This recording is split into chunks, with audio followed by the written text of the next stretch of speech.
Congressman, I mean this respectfully, but this is a legitimate question. The angst of the American people is that the Republicans promised repeal and replace on the first day. You promised tax reform by July 4th. You promised tax reform by the August recess. You guys are over this year. Are you guys going to be able to get anything accomplished this year to actually help the American people? Because all your promises so far have not come to anything. Well, I would say a few things on that. One is, the president, a lot of people, if you ask them how many bills has the president signed into law, there are a lot of Americans who may just say zero. They might say, other than executive orders, he hasn't signed any bills.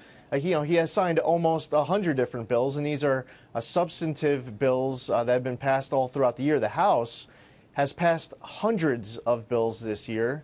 The Senate, fortunately, has passed several dozen of them. But the big ones, the House passed an Obamacare repeal bill. We passed funding for border. We passed a tax bill, even though I'm advocating for certain improvements to it.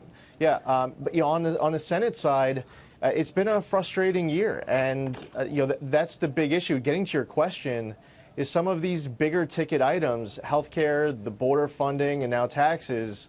The Senate hasn't passed that stuff yet, but hopefully with the few weeks that are left in this year, they're able to get something big across the finish line. I would love that. Congressman, really quickly, it's Dagan McDowell. Senator Susan Collins coming up with the idea of don't lower the corporate tax rate to 20%, take it to 22%, and keep the state and local tax deduction for individuals. Is that something you would get on board with?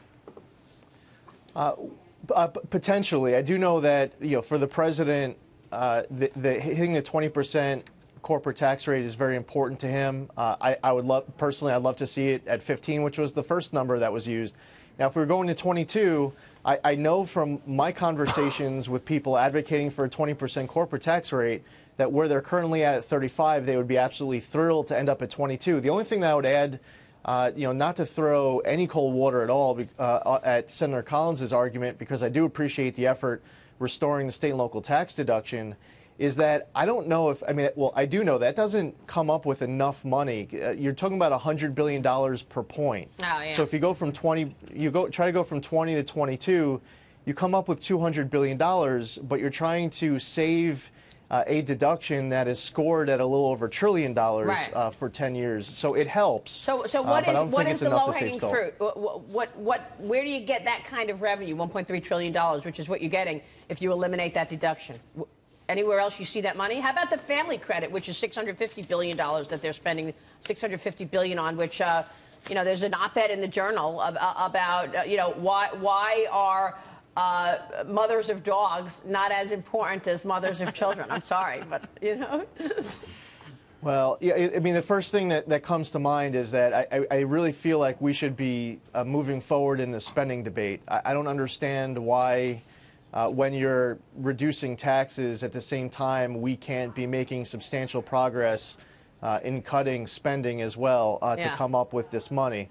If for whatever reason that's off the table and we can't talk about efficiencies in our federal government over the course of the next 10 years, that leaves you with ideas like Senator Collins's idea, which no doubt does improve the business climate. It helps bring businesses back and jobs from overseas. It helps American businesses grow.